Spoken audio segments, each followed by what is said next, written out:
Hello everyone, my name is Silver, and today we're doing something a little bit different. We're going to be talking about Yu-Gi-Oh! I'm not sure what I want to do with Minecraft videos right now, but I was doing some cleaning out of my Yu-Gi-Oh! Collection, and I decided to make a video with some of my thoughts. It's 2015, we're in the new January format for the next 3 months. This Friday is the release of Secrets of Eternity, which has a bunch of new stuff in it. And it's also, I think, about time that I started getting rid of some of my older decks that just aren't playable right now. And it's also time, I think, to bring back a couple of older decks that are finally getting some new support. So I kind of wanted to talk about that a little bit. So I'm going to just kind of talk about some different decks that I have and talk about sort of my thoughts going forward with them. And I think I'll start off talking about UA. I was a big fan of this deck when it was first revealed, when we just knew about Perfect Ace and Slugger and the Field Spell. I think the deck is missing another level 4. If it had another level 4, and I know this is a pretty popular opinion, another level 4, something else like Midfielder, it would be a good deck. It'd be a great deck.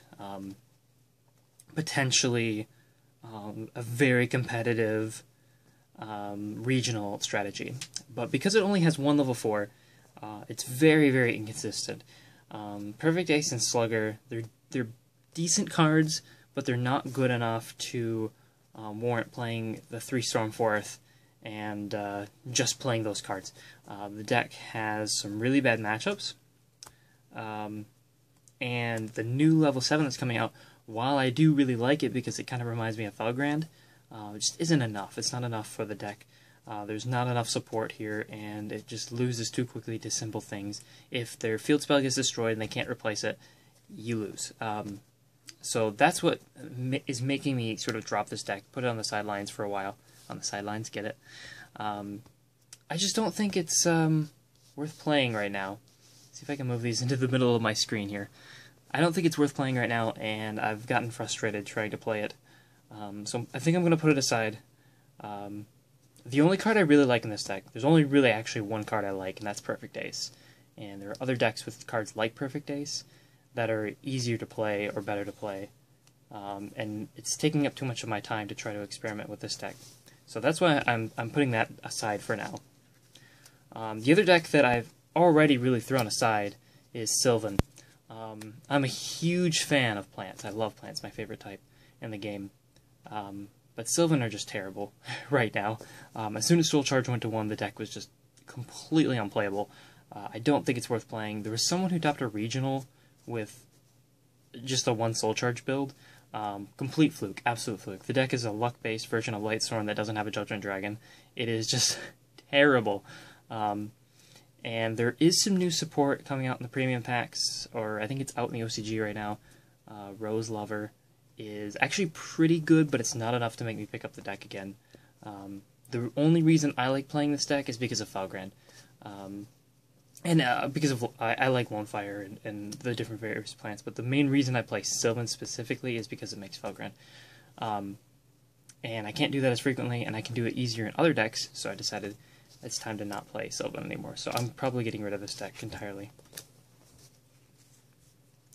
The next deck I'm dropping actually is on my mat as well, and that's Mecha Phantom Beast. Mecha Phantom Beast has always been a really bad deck. It came out right when the Dragon Ruler format started, and it was pretty obvious right away that this deck was not going anywhere. I've always thought that Hamstrat was a terrible card. Mega Raptor, once I figured out how to play it correctly, I was playing it wrong for a long time. Once I got O-Lion and I figured out how to play this card right, it became a lot better, because you'll usually, like, Foolish Burial and O-Lion, when you have him on the field, you'll get a token, you tribute the token to search out another copy, banish O-Lion, summon another one, and then tribute another token, get another search, and then overlay for Gear Gigant or some other level 4, you can get another search, or you can spin a card back in the deck with Castel. Lots of different things you can do with O-Lion. O-Lion's a really good card for the deck, but it does force you to play Machina Fortress. It does sort of lock you into certain strategies, playing certain cards. It increases your dead draws. If you draw into O-Lion, it sucks every time. Unless you have a fortress right there, usually a gear frame, Machina gear frame to search the fortress. that ends up being a pretty decent play. Unfortunately, Dragonity is a terrible card. You can see it on the mat right here. It's terrible, this format. Absolutely unplayable, as far as I'm concerned. Other decks make it better. This deck is outdated. Now, there is a new support card for this card, or new, actually, archetype member, a Synchro Monster that's really, really cool, and it makes this really interesting Emergency Teleport version with Gusto Pilica viable. But that card will never see the light of day in the TCG for a long time. So until that card comes out, this is getting shelved as well. I haven't played it at all recently, and I don't see myself picking it up again for any reason. So next up, Evils. As soon as Dark Hole came back into the game, I felt that playing Evils was going to be very, very difficult. And when Raigeki came back, I basically said to myself, there's no way I can play this deck anymore. Like, anything that has the set cards is going to struggle in a format where there are 2 Dark Holes and 1 Raigeki. Even with the awesome trap card, the deck plays too many cards that are basically normal monsters. Until we get a new piece of dinosaur support that makes drawn Evolstars playable, I don't think this is going to be a viable option. So I've sort of thrown this aside. It's up for a trade. Even though I like this deck, I really do like this deck. I took it to a regional, I had a lot of fun playing it. And that brings us to the decks that, oh yes, one more deck that I'm taking apart. This is something that I've been experimenting with for a long time, and I haven't been able to get it to work. Basically, it's sort of bringing together Chaos Synchro with Worms, and the idea is that you can make Boxia really easily. If you throw down a Raiden next to a Susani, Fire Yangzing, you can make a Boxia with that. And with Boxia, you can do a lot of things. Not only are you spinning cards back into your opponent's deck, but you're also able to destroy your monsters you control to bring back monsters from your graveyard. You can destroy a Yangzing, bring back a monster, get a Yangzing from your deck. And that sort of play I found was also really good with the white dragon and the black dragon. You could destroy them, get a card, and then search out another copy. So once you made that first Boxia and you had one of these in your hand, you could go ahead and make another level 8, and you could overlay into Felgrand or some other rank 8 at no cost, basically. And it was a really, really cool play. In fact, actually, you get it at a plus because these guys replace themselves every time. I found myself really struggling between the Yangzing side and the Chaos Synchro side. These two engines don't really work together, but I really wanted to focus on Boxia. The new Horus card makes this a little bit more playable, but not enough, and I think what I'm really waiting for is a really good target for Draco Senshin, which is really the reason I made the deck in the first place. Until we get that card, which should be coming out next set. It's a level 7 Worm Pendulum. When that comes out, or excuse me, it's a level 6 Worm Pendulum. When that comes out, you're going to be able to summon Hieratic, say Tefnuit, from your hand, Draco Senshin it off into the new Pendulum, and then the Hieratic's effect is going to activate and get Galaxy Serpent from the deck. And you're going to have a 1-card Boxia. And once that Boxia hits the field and you spend a card back in your opponent's deck, you can pop the Draco Senshin, grab another card back from your graveyard. It's a really cool play that I can't wait to abuse, and I can't do it right now because the cards aren't out. So we're going to be waiting even longer. I really like playing this deck, but unfortunately it's just not, it doesn't work together. It has too many problems. Alright, so finally, we're going to talk about some of the things I'm putting together. Since we just talked about Hieratics, that is one of the decks that I kind of want to put back together. Hieratics, Dragon Rulers, sort of combinations between the two. The new Rank 8, number 95, is crazy.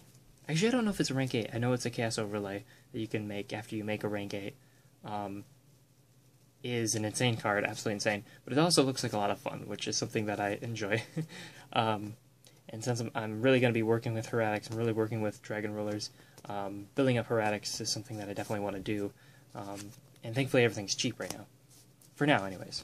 I definitely recommend picking them up if you want to play the deck. Another thing, Volcanics. Volcanics are getting a new card, Blaze Accelerator Reload.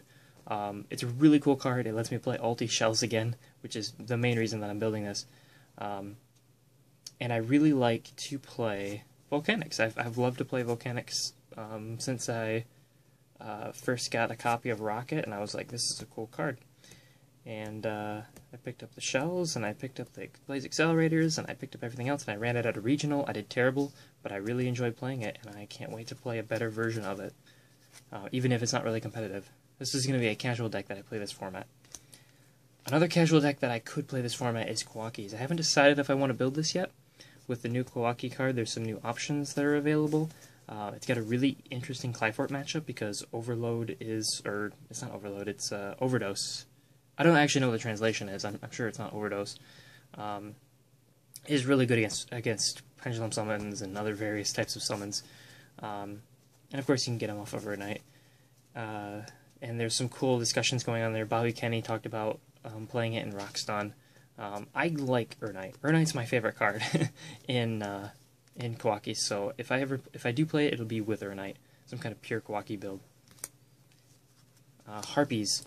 The only reason I want to rebuild this deck is because of Harpist, which is going to be coming out eventually. I don't know when. It was only just released in the OCG as a promo. Harpist is really cool because it searches Dragonity ducks, and that's the main reason I want to use it. But I feel like if I'm going to play the deck, I'm probably going to want more pieces than just ducks, or than just Harpist. So I definitely want to get Channeler as well, because getting Channeler, summoning Harpist, that gets you a rank 4 monster and then a search during the end phase for a key card that you might want. It also sets up ducks by itself, which is kind of interesting if you make Lavalval Chain. But I don't think that's worth it. But there are some cool plays here. I had the whole deck for a while, and then I got rid of it. Oh, yes, this is what I want to talk about next, and last. The last deck I'm putting together is Dragonity. Dragonity is by far and away my favorite deck of all time in this game. And the new spell card, which is called Dragonity, shoot, I don't remember what the translation of Spirit of Destiny is what I've been calling it, but that's not what it's called. It's called Lance. Oh, Dragonity Divine Lance, that's what it's called. I completely forgot. Dragonity Divine Lance is an equip spell that lets you do a bunch of cool things, and we'll be talking about it in a future article pretty soon. It's not a good card.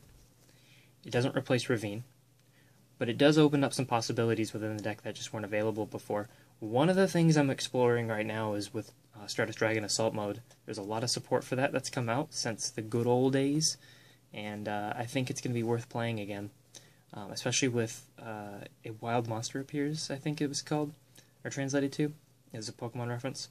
I think that's going to be a good way to get out that card.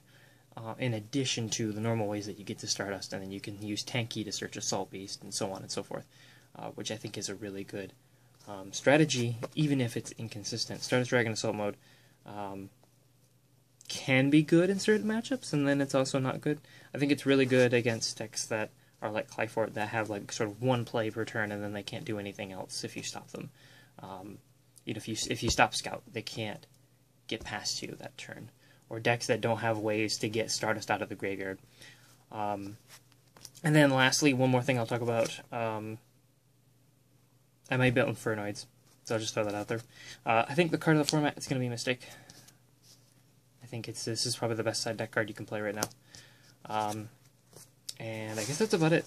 So, putting back together Dragonity for sure. Possibly Kawakis, possibly, definitely Volcanics. Definitely want to play Volcanics again. With Blaster, of course. You gotta play Blaster in there. But taking apart Mega Phantom Beast, Sylvan, Ultra Athletes, collecting stuff for Harpies for the future, and then taking apart my Yangzing Synchro thing that I have until we get new stuff. So that's about it for me. I'm kind of looking forward to this format, but I know that when Necros comes out, a lot of these decks aren't going to be playable. Trishula is really strong. The Dijin Releaser is really strong. But, yeah, that's about it for me. Thank you guys for watching, and until next time then.